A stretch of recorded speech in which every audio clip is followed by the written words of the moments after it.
Génesis capítulo 32, el verso 22. Vamos a leer así.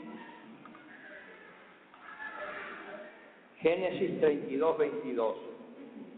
Entonces dijimos que el objetivo de la lección es entender que en Cristo sí es posible una verdadera restauración y comprender que una persona restaurada es alguien verdaderamente útil para la gloria del Señor. Y ahora vamos a leer Génesis 32,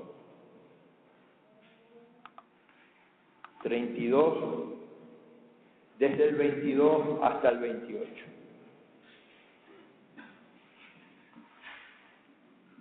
Génesis 32, 22.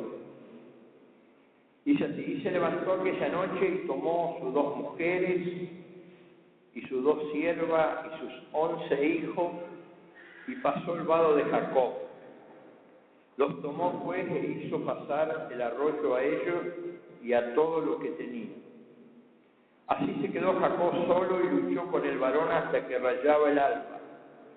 Y cuando el varón vio que no podía con él, tocó en el sitio del encaje de su muslo y se descoyuntó el muslo de Jacob mientras con él luchaba. Y dijo: déjame porque raya el alba. Y Jacob le respondió: no te dejaré si no me bendices. Y el varón le dijo: ¿cuál es tu nombre? Y le respondió Jacob. Y el varón dijo: no se dirá más tu nombre Jacob, sino Israel, porque has luchado con Dios y con los hombres y has vencido. Amén.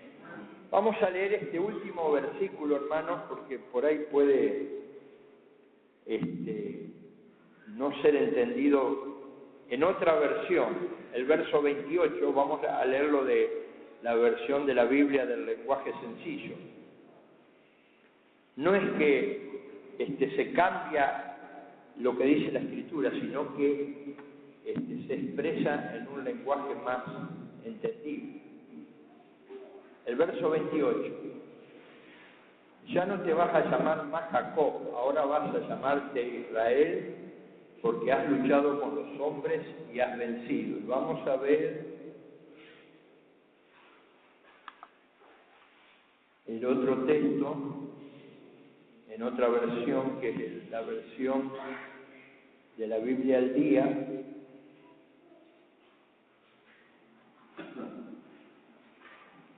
Ya no te llamarás Jacob, sino Israel, porque has luchado con Dios y con los hombres y has vencido. Hay un texto que yo no lo tengo aquí a mano, de otra versión, que explica que Israel, el nombre Israel, quiere decir príncipe de Dios. O sea que Dios le cambia el nombre a Jacob. ¿Qué tiene que ver con todo esto, hermano? Que bueno, que la personalidad que Jacob era una persona antes de tener ese encuentro, en que él luchó con el ángel, con este ángel, era una persona, y después de ese encuentro, él cambió no solo como persona, sino que Dios mismo le cambió el nombre. El nombre Jacob significa engañador. Lindo nombre le pusieron los padres, ¿no? Engañador, tránsfuga, algo así. ¿Se imaginan llamándolo tránsfuga? Venía a hacerme un mandado, tránsfuga. Ese era el nombre, y además identificaba, porque es como que el nombre por ahí identifica a la persona, ¿no? Sabemos que Jacob se apoderó de la bendición que en aquel tiempo se le daba al primer hijo, que él era mellizo con Esaú, gemelo, y nació primero Esaú, así que la bendición era para Esaú, pero él usó su astucia que tenía. Sabemos que Esaú era un hombre que le gustaba cazar animales para comer, ¿no? Y bueno, y Un día que él salió a cazar, Isaac tuvo hambre, Isaac ya no veía, Jacob le preparó una comida y se hizo pasar por el hermano, por Esaú, y bueno, le dijo al padre, yo te doy la comida y dame la bendición, así que le dio la bendición, como que era Esaú como hijo primogénito, y en aquel tiempo, una vez que se hacía eso, ya no se podía deshacer. Le resumo toda la historia. Jacob era una persona no confiable, era una persona astuta, pero no para el bien, sino para la malicia. Era una persona que no podía ser confiable para que Dios la use. Sin embargo, sobre la vida de Jacob había una promesa de Dios, no por él mismo, sino por el abuelo de Jacob, que era Abraham. Cuando Dios le dice a Abraham, yo soy el Dios de Abraham, de Isaac y de Jacob. O cuando Dios le dice a Abraham, yo te bendeciré a ti y a tu descendencia para siempre. Hermanos, qué importante que es la relación de una persona que tiene nietos, qué importante es su relación con Dios. Porque nosotros pensamos, bueno, ya está, crié a mis hijos, ya está. Pero en el reino de Dios, en los planes de Dios, hermano, las promesas y las bendiciones de Dios no se terminan ni conmigo ni con mis hijos, porque dice hasta la cuarta generación. O sea, es conmigo, con mis hijos, con los hijos de mis hijos y con los hijos de los hijos de mis hijos, hasta la cuarta generación. Abraham tenía una promesa y él, como un hombre de Dios, tenía una buena relación con Dios. Tenía una buena relación, era obediente a Dios, era fiel a Dios. Ya sabemos, cuando Dios lo probó, Abraham le demostró que él no tenía intereses egoístas, porque a veces nuestros intereses, bueno, si Dios me bendice, voy a hacer tal cosa. Cuando en el reino de Dios las cosas funcionan al revés. Primero nosotros hacemos y la bendición viene. Buscar primero el reino de Dios y las demás cosas vendrán, ¿verdad? Sobre Jacob había una promesa. Me imagino que Abraham se agarraba la cabeza y decía, esto me salió como nieto. Yo que me consagré a Dios, que Dios me dio promesa, y mirá el nieto que me salió. Era terrible. Nadie se quería juntar. Era engañador, o sea, estafador, algo así. Así que cuando lo veían venía Jacob, cada uno se iba para su lado. No, con este, no te junté con este. Tenés cuidado con este. No le des ventaja a este, porque si lo engañó el hermano. Sin embargo, él tuvo ese encuentro con Dios, con el ángel de Dios, y más allá de todo lo que él era como persona, tenía un deseo de Dios. Como que no soportaba esa personalidad, el peso de esa personalidad que él tenía. Y otra, hermano, era que estaba haciendo peso las oraciones de su abuelo, las oraciones de su padre, de su abuelo Abraham, de su padre Isaac. Estaban influenciando en el ambiente espiritual, hermano. Por eso qué importante que es que nosotros formemos a nuestra descendencia en ese ambiente espiritual. Que no es solamente el ambiente cuando venimos a la casa de Dios, sino el ambiente que vivimos las 24 horas del día. Y el peso de la promesa de Dios estaba allí manifestándose en Jacob. Entonces Jacob tuvo ese encuentro, él siente que necesita de Dios, siente que necesita algo de Dios y lucha allí por lo que él necesita. Dice, no te dejaré hasta que no me bendices. Y logra obtener la bendición que estaba para él. A veces, hermano, no es que, bueno, que están las promesas de Dios, sí. Son para mi vida, son para sus hijos. Pero no siempre vienen así por un tobogán y caen delante de nuestros pies. No, ahí nosotros debemos luchar y y apropiarnos de esa promesa y buscar la forma de tenerla para nuestras vidas. Porque siempre hay obstáculos, siempre hay cosas que se van a interponer. Y como dije la otra vez, hermano, a veces nuestro peor enemigo somos nosotros mismos. Es nuestra mentalidad, es nuestra naturaleza humana, es nuestra forma de pensar, es nuestra forma de relacionarnos con Dios, es nuestra forma y estilo de vida que vivimos, que impiden o que son un obstáculo para que logremos lo que Dios tiene para nuestra vida. Entonces Jacob luchó y obtuvo la bendición. Ya no serás más un engañador, un estafador, una persona mal mirada, una persona a quien nadie se quiere juntar, sino que ahora tu nombre será Israel, o príncipe del Señor. Qué diferencia, hermano, ¿eh? Y esto no se lo dijo cualquier persona, se lo dijo Dios directamente. Ahora serás un príncipe de Dios.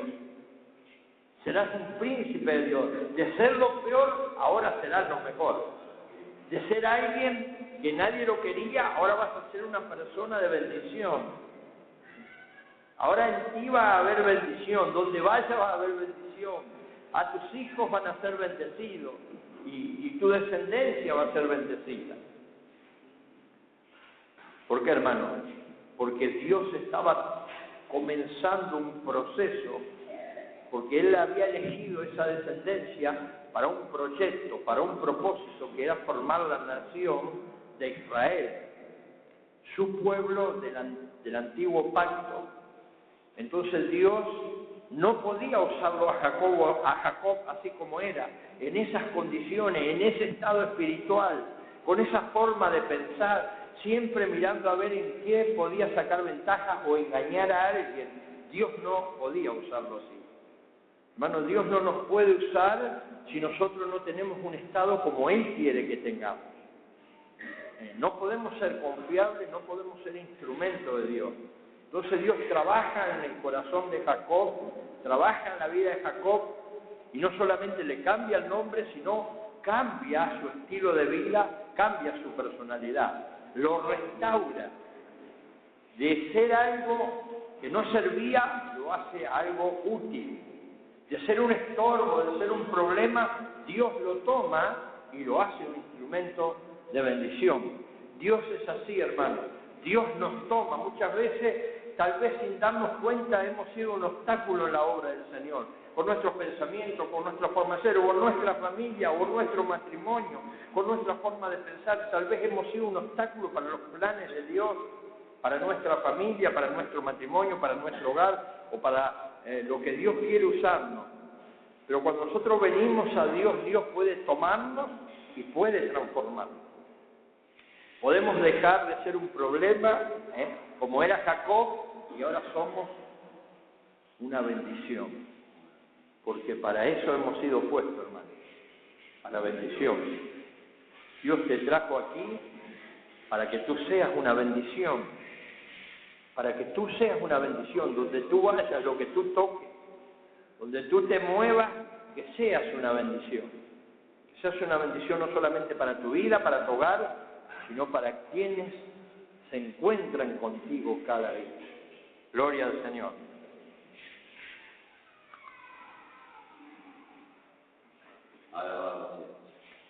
En lo espiritual, ¿qué significa restaurar? Proceso por medio del cual Dios repara o corrige todas las torceduras de nuestra vida que nos impiden ser útiles en las manos de Él. Por ejemplo, un ejemplo que hay aquí en la lección, ¿no? Si yo quiero clavar un clavo en una madera, supongamos, o en una pared, y yo tomo un clavo, pero el clavo está torcido. O sea, el clavo que quiero clavar está torcido. ¿Qué pasa? Me encuentro con un problema. Me encuentro con una dificultad para clavarlo en una madera. Ya tengo un problema, tengo una dificultad. No puedo usarlo como yo quiero, ni me va a rendir en la utilidad que yo lo necesito, porque está torcido. Entonces yo necesito que ese clavo esté bien, lo tengo que enderezar, lo tengo que arreglar para que me sea útil. Y de la misma manera en lo espiritual, Dios hace con nuestras vidas. Entonces este es el proceso de restauración que Dios usa para dejarnos en condiciones. Bueno, hay muchas cosas que se pueden restaurar. Uno puede tener un mueble que tal vez está descolorido, o una pared que está descolorida, La lija le da un tratamiento, le da una terminación y ya dejó de ser algo, cambió. Que tiene una silla que está toda desgastada, o una puerta que está toda despintada, oxidada, le hace un tratamiento, la pinta y ya cambió, es otra cosa. Como hay una restauración verdadera, también hay una restauración que es falsa en lo espiritual. Muchas veces hay personas que parecen estar preparadas para la obra de Dios, pero solo lo están en apariencia. Veamos algunos tipos de restauración falsa. O sea, cuando no hay una restauración verdadera en la persona, es la antropocéntrica. ¿Qué quiere decir? La antropocéntrica, antropos quiere decir hombre o persona. O sea, una restauración incorrecta es cuando el hombre es el centro de su vida y él solo se interesa en él mismo. El hombre quiere cambiar por su propia fuerza. El centro de su confianza él es mismo y no Dios. Esto es importantísimo, hermano, porque muchas veces hemos visto personas, y aún a nosotros nos ha sucedido. Venimos al camino del Señor, el Espíritu Santo nos ilumina a través de la palabra y nos muestra qué es lo que hay que cambiar en nuestra vida, o nos enseñan cómo debe ser nuestra vida según Dios quiere en su palabra. Una vez que nosotros sabemos eso, hay dos formas de cambiar. O lo intento cambiar yo, o lo cambia Dios. Si yo lo intento cambiar, a lo mejor lo voy a lograr por un tiempo, pero no es algo que va a permanecer para siempre. Pero cuando Dios me cambia, entonces eso sí permanece. Por ejemplo, le cuento mi testimonio, hermanos, algo cuando yo me convertí al Señor. Yo, cuando me convertí al Señor, fumaba. Era un dragón, como largaba uno. Y entonces yo iba a mis primeros cultos ahí en el templo de Santa Fe. Me llevaba en el bolsillo de la camisa 2 o 3 cigarrillos. Terminaba el culto, caminaba 2 cuadras. Veo, miraba para allá, miraba para acá. Me olvidaba de mirar para arriba. No hay nadie, sacaba el cigarrillo y me ponía a fumar. Al otro domingo otra vez al culto y otra vez Yo quería dejar. Pero el tema no es que yo lo haga por mi propia fuerza. Pero un día estaba en mi casa y estaba para salir para el culto y dije, Señor, yo no puedo vivir así. Que voy allá a la iglesia y me hago el santo y después cuando salgo, no, porque tú me ves. Pero yo quiero dejar el cigarrillo, pero no puedo. Pero si tú me ayudas, lo voy a lograr. Cuando yo estaba pensando eso, estaba en mi casa, sentí como el poder de Dios vino sobre mi vida y que me libró, hermano, y que me libró y me libró. Porque yo muchas veces había intentado dejar de fumar y no había podido. Incluso dejé hasta 6 meses una vez, pero no había podido. Pero cuando Dios obró en mi vida, ya hace 35 años, nunca más volví. Porque Dios hace así las cosas. Cuando nosotros queremos cambiar por nuestra propia cuenta, bueno, yo voy a ser un cristiano como enseñan en la iglesia, ¿no? Que no hay que mentir, que esto, que lo otro. Yo voy a ser un cristiano sí.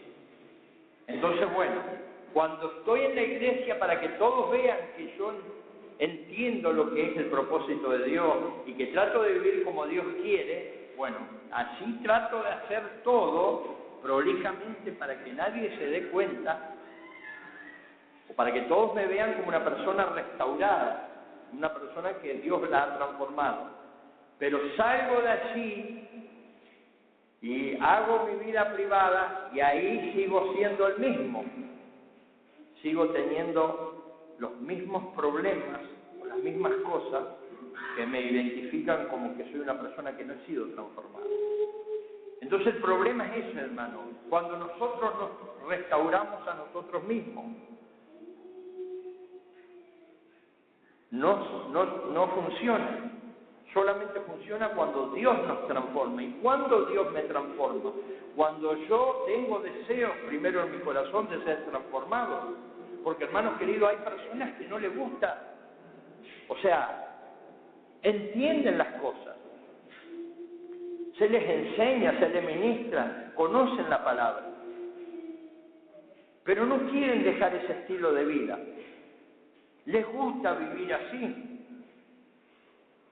Un tiempo bien, pero después les gusta vivir así. Por eso viven de ese estilo de vida. No es porque muchos dicen, bueno, quiero, pero no puedo. Yo me esfuerzo, pero no puedo. Y no es la verdad.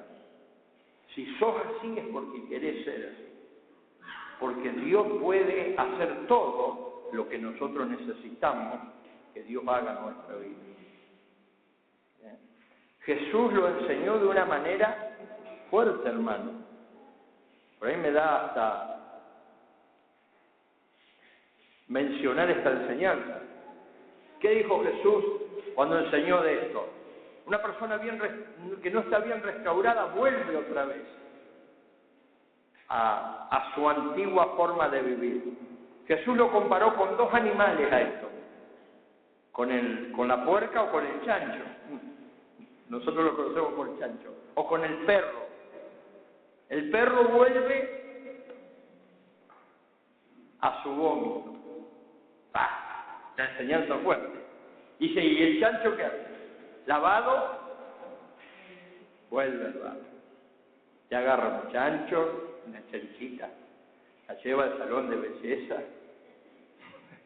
le hace los rulos con los moduladores, la planchita, le tiñe el cabello, le pone aros así, le pinta, pone maquillaje, la viste bien, le pone unos tacones a la chanchita y la lleva a su casa. Pero cuando siente el olor a barro, no le importa el maquillaje, los tacones, los aros, siente el olor a barro y al barro. ¿Por qué? Porque su naturaleza no ha sido cambiada. Por fuera la cambiaron, pero por dentro sigue teniendo la misma naturaleza. Y eso es lo que necesitamos, hermanos, que nuestra naturaleza sea cambiada. Porque nosotros por fuera muchas veces nos vestimos bien, no con esta ropa, sino con una personalidad, para que nos vean bien. Pero por dentro no hemos sido transformados. Esta mañana estaba ministrando, mire, estaba conectado, a veces trabajamos hasta por internet, no estaba ministrando a una hermana por internet, una hermana de otro lugar. Y ella me contaba, es una hermana que tiene hijos grandes, como 19 años, que ellos son cristianos que van a la iglesia, pero el marido les es infiel y les es infiel. Dice, ¿qué hago, pastor? Me decía. Si ya no cambia más, toda la vida me fue infiel, lo perdoné, le di las oportunidades, pero no cambia. Le digo, y no va a cambiar porque a él le gusta vivir así. Número uno, su naturaleza vieja no ha sido transformada. No ha sido transformada. Él ha ido a la iglesia, ha escuchado, ha cantado, ha orado, pero su naturaleza no fue transformada. Entonces él sigue estando así, le sigue gustando el barro. Le digo, no va a cambiar. No va a cambiar no porque Dios no lo quiere cambiar, sino porque no quiere cambiar, porque le gusta ese estilo de vida, le gusta vivir así. le gusta ser así. Esa es una naturaleza, como dice aquí, que nosotros tratamos de cambiarnos a nosotros mismos. Es una falsa restauración, no sirve, solamente sirve cuando nosotros venimos a Dios y Dios nos transforma. Y Dios nos transforma cuando ve en nuestro corazón el deseo de ser transformado, hermano. Porque a Dios yo no lo puedo engañar. Si Dios ve que yo no tengo ganas de ser transformado, si Dios ve que yo me gusta seguir en eso, Dios no va a transformarme. No es porque no pueda, sino porque Él respeta mis decisiones y mi libertad, porque Él me hizo libre. Dios no me va a transformar contra mi voluntad. La restauración egoísta. Lo que mueve al hombre a cambiar son objetivos inadecuados.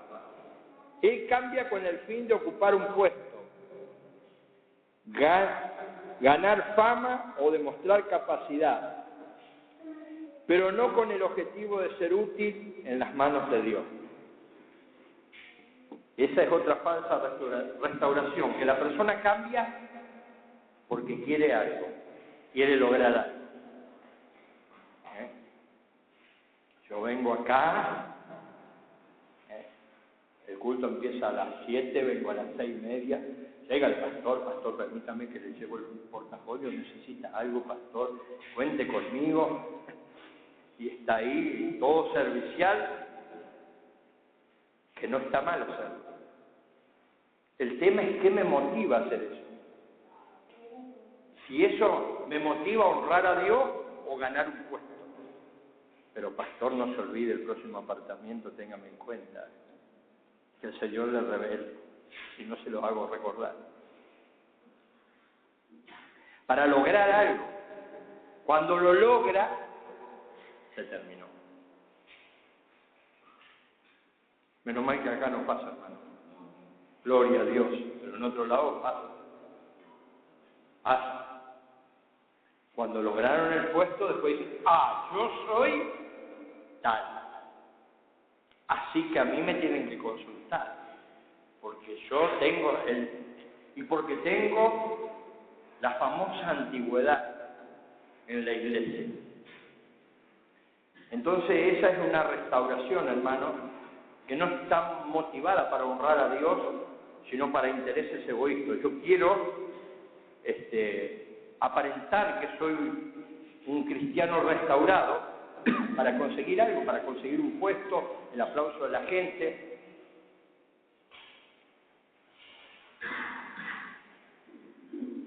O porque me gusta estar acá arriba. Porque esto es un imán, hermano. Esto atrae a muchos. Muchos se sienten realizados pisando acá arriba, pero no nos damos cuenta de lo que significa estar acá arriba. Entonces, muchas veces podemos ser tentados a llegar a mostrar una cosa para lograr el objetivo, para lograr lo que yo quiero. Y esto no es solamente en la vida espiritual, hermano, en todas las áreas. Aún en nuestra vida, aún en la gente. Aún yo me acuerdo cuando trabajamos en la empresa, había obreros que lo invitaban a los jefes a comer a la casa, esto y el otro, para que le den categoría, para que lo tengan en cuenta, para que cuando haya despido. O sea, la motivación no es la correcta, pero dejemos lo de fuera del reino. Esto estamos hablando de lo que pasa en el reino de Dios. Y las antropocéntricas, que el hombre quiere cambiar por su propia fuerza, la egoísta, que el hombre quiere cambiar para lograr cosas, las externas, las apariencias externas son cambiadas, pero no lo interno. El corazón sigue siendo el mismo, aunque las actitudes visibles sean transformadas. Esta es una actitud que demuestra hipocresía. San Mateo, capítulo 23,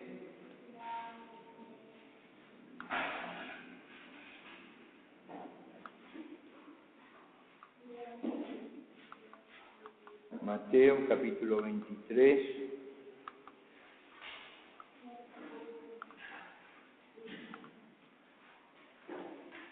El verso 28. San Mateo 23, 28. 23.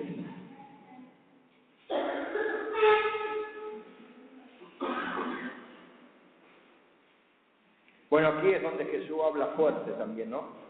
Habla a los religiosos. Le dice que son sepulcros blanqueados o pintados. El 27 dice así: ay de vosotros, escriba y fariseo hipócrita, porque sois semejantes a sepulcros blanqueados, que por fuera la verdad se muestra hermoso, mas por dentro están llenos de huesos, de muertos y de toda inmundicia. Así también vosotros por fuera la verdad os mostráis justos a los hombres, pero por dentro estáis llenos de hipocresía y de iniquidad. Esta es una restauración externa, la que se aparenta, A veces, y hermanos queridos, no hay nada mejor que conocer a alguien conviviendo con alguien. Amén. Yo me acuerdo, Enrique, cuando hacíamos los campamentos, que llevábamos adolescentes o niños, y una cosa era tenerlos en la clase, que estén 2 horas juntos, y otra cosa era tener un lugar que estén 3 días juntos, coman juntos, duerman, y ahí se veía, ¿no?, que uno era desordenado, que el otro era esto, que el otro...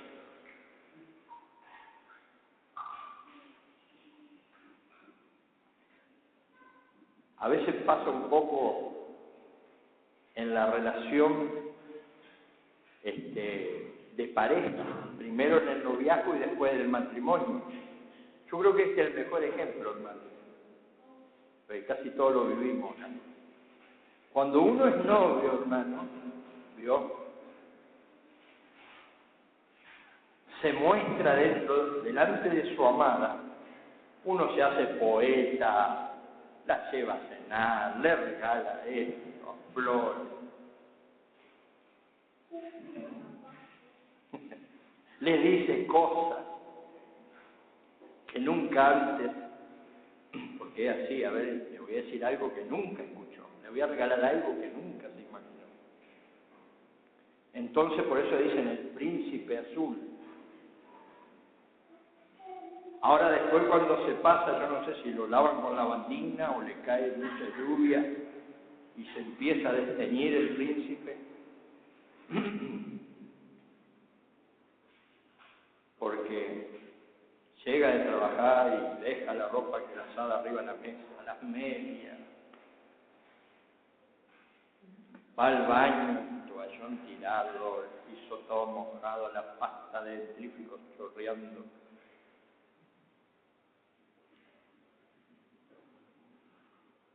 ¿Qué pasó con el príncipe? Bueno, ese era el verdadero. Las princesas también se destiñen.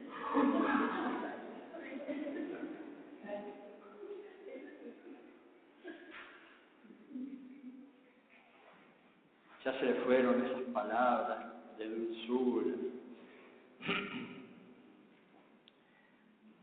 Es una apariencia, hermano. O sea que todo lo que hacía, ya a los 10, 12 años casados, chao. Dicen algunos, se me murió el amor, o ya no siento más amor. ¿Cómo? ¿Ahora no sentí más amor? Yo, hermano, yo le recomiendo al pastor Enrique que cuando haga un casamiento, que lo filme bien, que guarde todo, porque veo cómo son ahora los casamientos. Se hace el civil, van, invitan a todos, que vengan bien vestidos, todo, porque se va a filmar, lo vamos a sacar en el Facebook, así que vamos, que todos lo vean, así que bueno, y traen el mejor fotógrafo, el filmador, todo, al civil, y traen el juez allí, y los testigos para que haya testigos de que se casaron, de que se aman, y todo, y bueno, y el juez le lee ahí todo. Y sí, acepto, y sí, y terminan, y ya las fotos, se dan besitos, se abrazan. Y bueno, y después viene la ceremonia religiosa, y traen el pastor, y ponen la iglesia, la adornan todo, como nunca está la iglesia hermosa, el templo, y toda la filmadora, 20.000 fotógrafos, todo, y se traen los padrinos, la nenita que va tirando los pétalos de flores en el camino, los chiquitos que le llevan todo, para que todo el mundo sepa que nos casamos, que nos amamos, y que todo esto que ven, es para demostrarle que nos amamos. Así bueno, y el pastor les dice, y les ora, y los ministra, y todo. Y se compraron los anillos, gastaron no sé cuánto para decir que se amaban y que se ponen los anillos. Y de oro, y el mejor, porque decía que ellos se compraron eso, nosotros somos más, que nos vamos a comprar más lindo. Y todo eso, y después como si fuera poco, una fiesta para celebrar que nos amamos y que nos casamos, y dale que la filmadora con la fiesta, con la comida, con las mesas todas con manteles espectaculares. Y como esto parece poco, nos vamos de luna de miel para que todos sepan que esta es la coronación de nuestra boda, la luna de miel, y nos vamos, qué sé yo, ¿a dónde?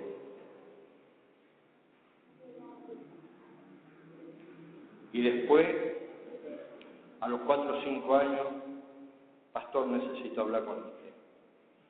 Y el pastor lo lleva a la oficina. No sé qué nos pasa, pastor, es como que el amor se murió. Y todo lo que hiciste, entonces el pastor ahí tiene que decir, vení que te voy a pasar el video de lo que vos hiciste, de lo que prometiste y de lo que gastaste. Y ahora, entonces, ¿qué había, hermano? No es que el amor se muere, era todo apariencia, todo superficial. No era algo genuino, sino que era superficial.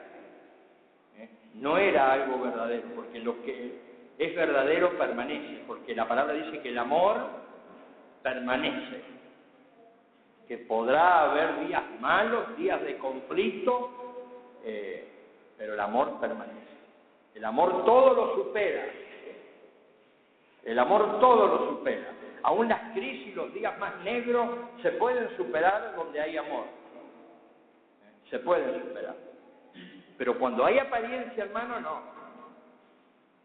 Veo que hay gente que cambia de pareja como se cambia las medias. Eso es apariencia, eso no es amor. Es el amor temporal. El hombre cambia solamente por un periodo de tiempo, pero una vez alcanzada su meta, vuelve a ser el mismo. Sucede también que si se da cuenta que ya no puede alcanzar aquello que lo motivaba a cambiar, regresa a sus prácticas pasadas. Ahora vamos a hablar de la restauración verdadera, de la efectiva, de la que produce el resultado. Que esta no la hace el hombre, sino la hace Dios. Cuando Dios actúa, todo lo hace perfecto. No recomienda nada y para esto debe tocar las áreas donde el hombre no llega. Moisés, por ejemplo, pasó de ser el hombre más soberbio al más manso en su tiempo. Números capítulo 12, el verso 3.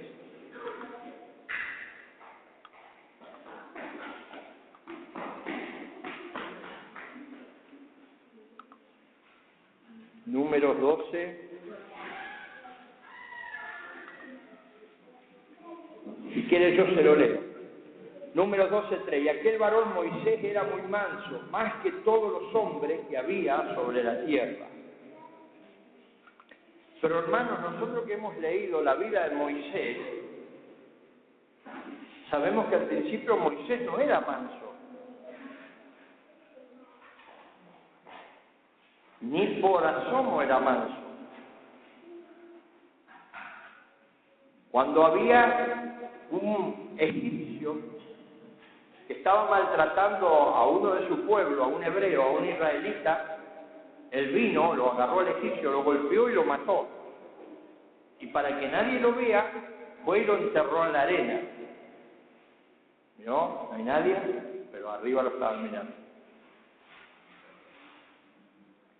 Era un hombre violento, un asesino. Y mató nada más y nada menos que a un egipcio. Lo de la nación egipcia, donde el pueblo de Israel estaba esclavo. Y una vez estaban discutiendo y peleándose dos israelitas y viene Moisés y dice, ustedes no se deben pelear porque son hermanos. ¿La escuchó esta frase? Ustedes son hermanos, no se tienen que pelear. Y uno de ellos le dijo, ¿qué? ¿Me vas a matar como hiciste con el egipcio también? Había alguien que lo había visto. Entonces él huyó al desierto, porque allí Dios tenía que trabajar con su vida, porque Dios lo había escogido, o lo iba a escoger para ser el líder. Pero a Dios no le servía a esta persona, porque se imagina, cuando el pueblo de Israel se pusiera rebelde, iba a agarrar una ametralladora y iba a empezar a tirarle a todo el mundo. Entonces Dios dice, un líder como este no me sirve. Así que 40 años al desierto. Y allí le hizo pasar de todo. Ya no estaba más en el palacio del rey, ya no tenía el agua calentita, la pileta en el baño con hidromasaje, todo eso ya no estaba más. Ya no tenía la Ferrari, no tenía todo allí a su disposición, no, estaba en el desierto. Allí los vecinos eran las serpientes, los escorpiones y nada más. Y estuvo 40 años, hermano. Dios trabajó en esos 40 años con su vida, porque Dios quería sacar un líder, pero no como era Moisés, sino como que Dios necesitaba. Hermanos, Dios quiere y necesita hombres y mujeres, pero como Él quiere usarlos. Por eso Él trata con nuestras vidas, por eso a veces nos suceden cosas en nuestra vida que nos duelen, porque Dios trata con nuestra vida para formarnos, para restaurarnos. Para que Moisés llegue a ser el hombre más manso, Dios tuvo que trabajar 40 años, hermano. No uno, no dos, 40. Al desierto 40 años. Fue así cuando Dios después le habla en una zarza, Moisés cumplió, dice, hace 40 años que estoy en el desierto, así que vamos a hacer una fiesta. Hizo una torta allí, invitó a sus amigos, las serpientes y escorpiones. Terminó de hacer la fiesta de los 40 años del desierto y se encendió la zarza, hermano. Y ahí Dios le habló. O sea que tuvo que pasar por ese proceso. Pero después sí, cuando Dios lo procesó, cuando Dios trabajó con su carácter, con su forma, estaba restaurado. Hablamos del apóstol Juan y del apóstol Santiago, hermano. Jesús los apellidó Boanerges, que quiere decir hijos del trueno. Tenían un carácter, veo como decimos nosotros, tiene un carácter podrido. Es más mal llevado, no se puede ni hablar. Nadie se junta, nadie lo quiere. Así era Juan. Juan, el apóstol Juan, el que escribió las cartas.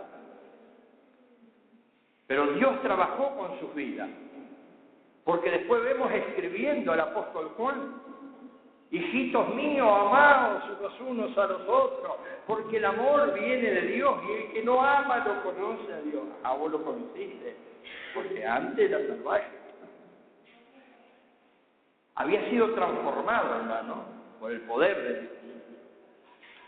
Esa es la verdadera transformación, cuando viene de parte de Dios. Áreas que necesitamos restauración. Número 1, carácter amargado. Moisés era un hombre impulsivo, violento y asesino. Bueno, ya lo que ya mencionamos. Y viendo que no había nadie, mató al egipcio y lo escondió en la arena. Éxodo 2:12. Egoísmo. El pecado original es el egoísmo. El hombre rebelándose a la autoridad divina. El cristiano debe aprender a sujetarse a las autoridades porque son puestas por el Señor. Ese lo vamos a leer porque está bueno. Romanos 13,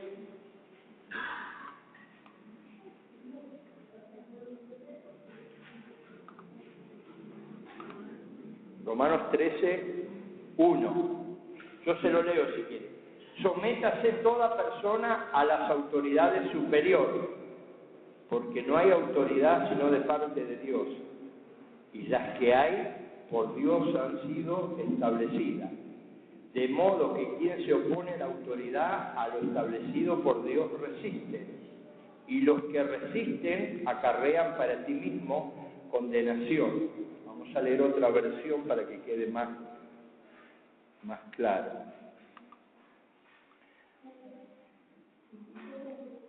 Que cada uno se someta a las autoridades establecidas, porque toda autoridad procede de Dios, y las que existen han sido establecidas por Él. Por eso quien resiste a la autoridad resiste al orden establecido por Dios, y quienes se resisten cargarán con su castigo. Amén. El carácter debe ser tratado en nuestras vidas, hermano. Y una de las cosas que tenemos nosotros es que no nos gusta someternos a la autoridad, ya desde niño. Ya vio que el chiquito ya cuando empieza a entender, ya empieza con que no, que quiere hacer lo que él quiere tocar lo que él quiere agarrar lo que él quiere, y si no grita se tira en el suelo. Nos cuesta someternos a la autoridad, hermano. ¿Por qué? Porque nosotros tenemos esa naturaleza humana. Adán y Eva se resistieron a la autoridad de Dios, y eso fue lo que nos transmitieron a nuestra naturaleza. Recibimos esa herencia natural en nuestra naturaleza humana de rebeldía. Es la naturaleza de Satanás, que él se rebeló en el cielo contra Dios y quiso ser como Dios. Quiso llegar a ser como Dios, se rebeló, no estaba conforme. Fue el problema que tuvo Moisés en el éxodo a la tierra prometida, cuando unos príncipes allí juntaron a otros 250 y se le rebelaron. Y querían rebelarse contra la autoridad divina.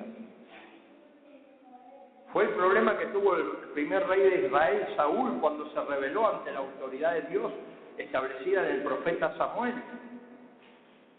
Mire, hermano, si usted analiza los pecados de David y los pecados de Saúl, fueron más, a los ojos humanos, fueron más graves los pecados de David que los de Saúl.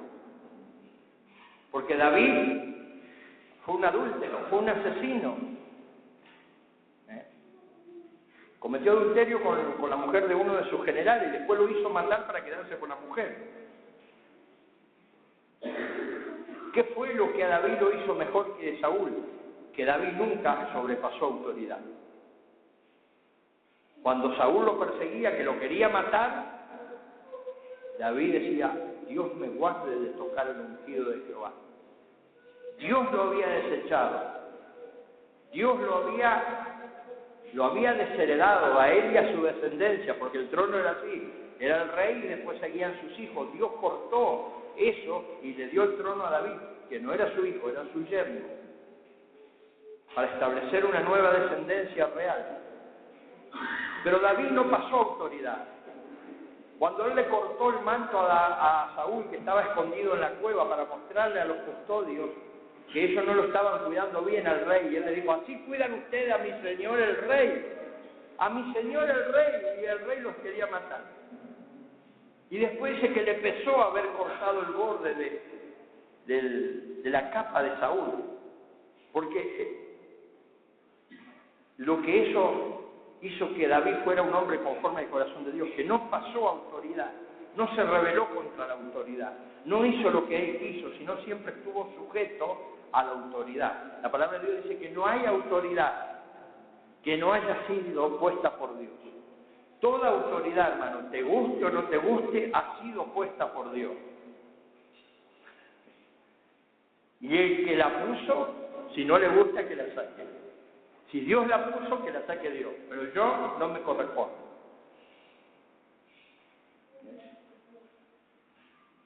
Porque dice dice, los que resisten la autoridad acarrean condenación. ¿Cuántas personas han acarreado condenación para su vida y para su descendencia por levantarse contra la autoridad que Dios estableció? Por levantarse. He visto hogares destruidos, familias destruidas, y hasta he visto muerte, hermanos, por gente que se levantó contra la autoridad que Dios estableció para murmurar, para criticar, para señalar, para ensuciar a una persona, a la autoridad que Dios puso. ¿Tiene errores? Sí, tiene errores. No es perfecto, pero Dios lo estableció así. Tenemos que aprender a estar bajo autoridad. ¿Amén? Nos guste o no nos guste, a los argentinos estamos gobernados por una mujer. A muchos no les gusta. Pero es así, hermano. Después dicen que esto es un país machista. Cuando nacemos estamos bajo la autoridad de la madre. Después vamos a la escuela, estamos bajo la autoridad de la maestra. Después nos ponemos novios y quedamos bajo la autoridad de la novia, y después de la mujer cuando nos casamos. Y después de la hija cuando tenemos hija. Y después de la presidenta. Y después dicen que Argentina es un país machista. Mirá las hermanas como me miran. Tenemos que aprender a estar bajo autoridad, hermano. Porque eso es bendición. No me importa si no, Dios me mira. Dios dice, Dios no mira a ver si la autoridad comete error o no. Dios me dice, este es obediente, es fiel. Entonces esta es una persona que me sirve. Esta es una persona que no va a claudicar. Esta es una persona que no se me va a rebelar. Yo voy a usar a esta persona porque es confiable, porque es obediente, porque es dócil, porque puedo gobernar en su corazón, en su vida. Entonces esta persona me sirve a mí. Es así, hermano. Por eso Dios lo enseña en su palabra. Otra de las áreas que necesita restauración es el área de la vida sexual. Estas son obras de la carne que batallan contra el alma. Bueno, de este tema hay mucho para hablar, hermano. Hay muchísimo, pero bueno, no vamos a hablar hoy. Pero sí, hermanos, es algo que debemos cuidar en nuestra vida. La palabra de Dios dice que Jesús fue tentado en todo. En el área sexual también fue tentado, en todo. Todos somos tentados en todo. Pero la palabra de Dios nos dice, huye y resistí. No podemos evitar ser tentados. Lo que sí podemos es ceder. Lutero, que fue el gran reformador, él dijo, no puedo impedir que los pájaros vuelen sobre mi cabeza, pero sí puedo impedir que hagan nido en mi cabeza. Nosotros podemos luchar contra nuestros deseos, contra nuestros pensamientos, contra nuestras tentaciones. Y Dios nos da la victoria.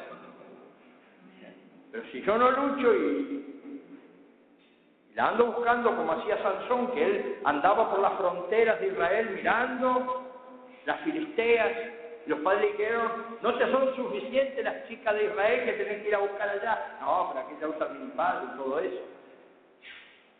Y van a la playa. O sea, a veces cuando a alguien le gusta andar por la frontera, al límite de la situación, es lo más peligroso. Y es más fácil que pueda ser absorbido por la tentación que pueda vencer. La palabra de Dios dice que debemos ser santos, creo que lo dije la otra vez, en todas nuestras formas de vivir. Y eso incluye la intimidad, nuestro lecho matrimonial. Dios no mira para otro lado a los que somos casados, sino Dios mira nuestra intimidad. Porque ahí también debemos honrar a Dios, hacer como Dios lo estableció. Gloria al Señor. Necesitamos que en esa área también. Número 4, el uso de la lengua. El cristiano está llamado a tener una lengua ungida y no profana. Entendemos por boca profana la que murmura, critica, reniega, se lamenta y utiliza palabras deshonestas. Efesios 4:29. Efesios 4:29.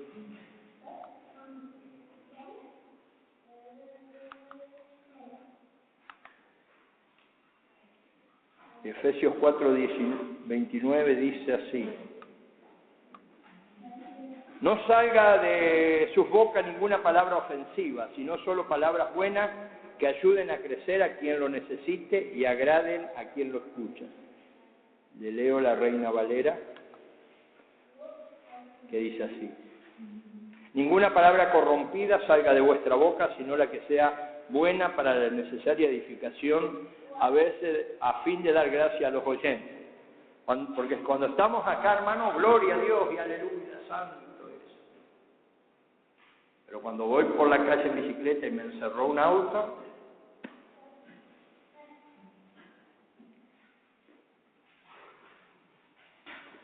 bueno, y como eso muchas cosas más. Nuestra lengua, hermano. Dice el apóstol Santiago que es como un pequeño fuego que puede encender un gran bosque. Y así empezaron las grandes guerras, hermano. ¿Cómo empieza un conflicto en un matrimonio? Entre vecinos, entre hermanos, entre amigos, por la sin hueso. Vio que nosotros en nuestro cuerpo nos enfermamos en de todo, la cabeza, los brazos, las piernas, el hígado, el corazón, pero ¿usted escuchó alguna vez a alguno que se enfermó de la lengua? Que no pudo dormir del dolor de lengua.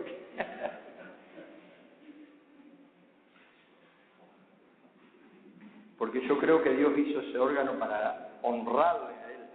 Por eso nos enferma, pero nosotros la usamos para otra cosa, hermano. Nuestra lengua, nuestras palabras, nuestras conversaciones deben ser restauradas. Deben ser restauradas. Que no solo, dice el apóstol Santiago, una canilla no puede largar agua limpia y agua contaminada a la vez, o larga limpia o larga contaminada. O sea, él dice una vertiente. No puede largar agua dulce o agua amarga, o una o la otra. No podemos venir a honrar a Dios acá, Señor, te alabo, y salgo allá afuera y es una ametralladora mi boca que tira bala a todo el mundo, murmura, critica. Entonces una lengua, una boca contaminada. Necesito restaurar, necesito que Dios me restaure.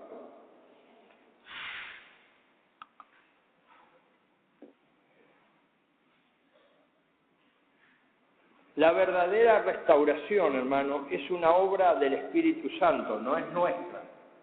Cuando yo le entrego el control al Espíritu Santo, Él la hace. Porque si yo la quiero hacer, no funciona.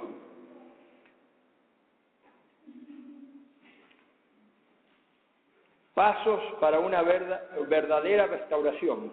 Primero, debemos tener un encuentro sobrenatural con Dios. El encuentro verdadero con Dios. No un encuentro religioso. Como a veces hacemos, hermano, estamos en un lugar o a alguien queremos que se entregue al Señor, una familia, y venimos y lo agarramos justo que perdió la billetera y está allí y le decimos, bueno, vení, vamos a aprovechar que está triste, que le duele. Vení, aceptá al Señor. Repetí conmigo esta oración, papá, sos salvo. No, hermano, eso no es restauración. Porque la persona repite una oración, no es restaurada. La persona es restaurada cuando el Espíritu Santo transforma su vida, comienza a obrar en su vida, porque a lo mejor la persona hizo la oración, bueno, yo me tiene cansado, ya. Voy a hacer la oración así me dejan en paz. A veces pasó así, hermano, en grandes movimientos evangelísticos pasa una multitud de personas para hacer la oración de fe. Hacen la oración de fe, termina el movimiento evangelístico y no quedó nadie. ¿Por qué? Porque sus vidas no han tenido un verdadero encuentro con Dios. Ha sido emocional, ha sido almático, ha sido por una circunstancia de alguna enfermedad, algún problema. Entonces vinieron y dijeron, bueno, esto es magia o algo así, hago esta oración y se me solucionan todos los problemas, o me sanan, qué sé yo. Y como hay personas que reciben un toque de Dios, un milagro, pero no han tenido un encuentro con Dios. Dios los ha sanado, los ha liberado, pero no han tenido en su corazón un verdadero encuentro con Dios. Entonces, no son transformadas, no hay una verdadera restauración, pero cuando hay un verdadero encuentro con Dios, el verdadero encuentro con Dios produce un arrepentimiento verdadero y deseo de cambiar. Cuando yo tengo un encuentro con Dios, mi arrepentimiento es verdadero. No es que vengo acá, baldeo el piso con mis lágrimas y después me voy y sigo siendo el mismo. ¿Qué es el arrepentimiento? El arrepentimiento es deseo de cambiar de vida, es cambio de vida. Si no hay un cambio en mi vida, yo no me arrepentí. Arrepentimiento es eso, no es llorar, no es estar triste, no es reconocer que me equivoqué, es querer luchar y lograr cambiar. El Espíritu de Dios lo hace en mi vida si yo se lo permito. Gloria a Dios. Reconocimiento, confesión y renunciación, y necesitamos la llenura del Espíritu Santo. Hermanos queridos, muchas veces pensamos que ser lleno del Espíritu Santo es hablar en lengua fuerte. No es hablar en lengua fuerte, ser lleno del Espíritu Santo. Hablar en lengua es una señal, es un don que Dios nos da para una manifestación espiritual y una relación espiritual con Dios. Pero yo puedo estar hablando en lengua y mi vida puede estar llena de pecado. ¿Por qué? Porque el hablar en lengua no me hace santo ni me hace una persona transformada o una persona íntegra. La palabra de Dios dice que los dones son irrevocables, hermano. O sea, lo que Dios te da no te lo quita más. Si Dios te da el don de sanidad, vos podés luego irte a pecar, a vivir una vida desenfrenada y podés orar por un enfermo y se sana. No porque tu estado espiritual, sino porque Dios respalda su palabra. Y los dones son irrevocables, Dios no te lo quita. El estar lleno del Espíritu Santo no es solamente hablar en lengua. Hablar en lengua es una señal. Es una señal. Como este anillo es una señal, puede ser que yo soy una persona que tengo esposa. El hablar en lengua es una señal que yo fui lleno del Espíritu Santo y que Dios me dio ese don para relacionarme con Él. Pero el estar lleno del Espíritu Santo significa una vida controlada y gobernada por el Espíritu Santo y activa en el Espíritu Santo.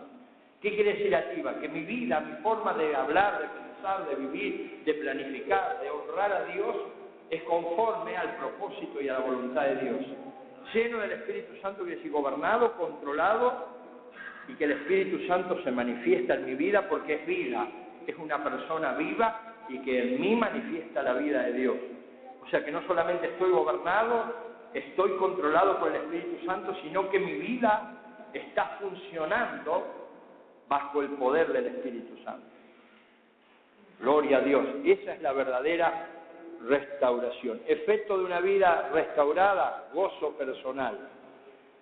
Que también que somos restauradores, que podemos ayudar a otros a que sean restaurados. Que recibimos el apoyo divino y que tenemos fortalezas en la prueba. Dios sabía que sacar, conducir e introducir al pueblo a través del desierto solo lo haría un hombre restaurado, por Moisés. Sin restauración somos un obstáculo. Conclusión, necesitamos urgentemente tener vida restaurada para que de esa manera podamos ser siervos de restauración. Amén. Hermanos queridos, cuando nuestra vida está restaurada, somos útiles. Si no, tarde o temprano, algo va a hacer que en nosotros se detenga o se aborte. Yo puedo fingir mucho tiempo, pero no siempre, porque Dios me ve. Y Dios sabe, y Dios cuida a su iglesia. En el Apocalipsis vemos que Jesús dice se paseaba en medio de los candeleros, que Él nos mira, nos observa, nos controla y nos corrige. Y si yo no me pongo como Dios quiere que yo sea, Dios va a poner a otro. Y después yo decía, sí, claro, usted no es porque está acomodado con el pastor, y claro, a mí no me tienen en cuenta porque yo ya soy viejo, y ahora que esto y que el otro. No, hermano, es Dios. Dios me da oportunidad, Dios me da tiempo, Dios es paciente. Pero si yo no me pongo como Dios quiere que yo me ponga, un día va a venir otro, porque pasa así, a veces pasa, yo sé que acá no pasa, pero en otros lugares pasa, hermano, qué sé yo, vamos a nombrar uno, hay un sonidista, el único que hay, y bueno, lo aguantamos, lo toleramos porque no hay otro, y el tipo llega tarde, cuando está el culto anda con el celular mandando mensajes, se interfiere, sale por los gafes, el ruido de que mandó un mensaje, se ríe, habla con el otro, qué sé yo, y bueno, y hay que aguantarlo porque no hay otro, y ¿quién va a poner el sonido? Pero un día viene otro, y el Espíritu Santo se mira los botines,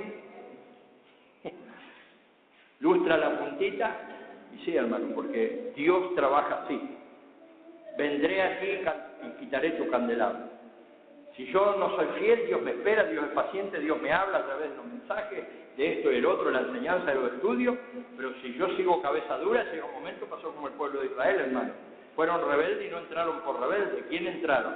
Josué y Caleb. De 2 millones de personas entraron 2. Por rebeldes no entraron. Dios levantó otra generación. Dios no le servimos así, hermano.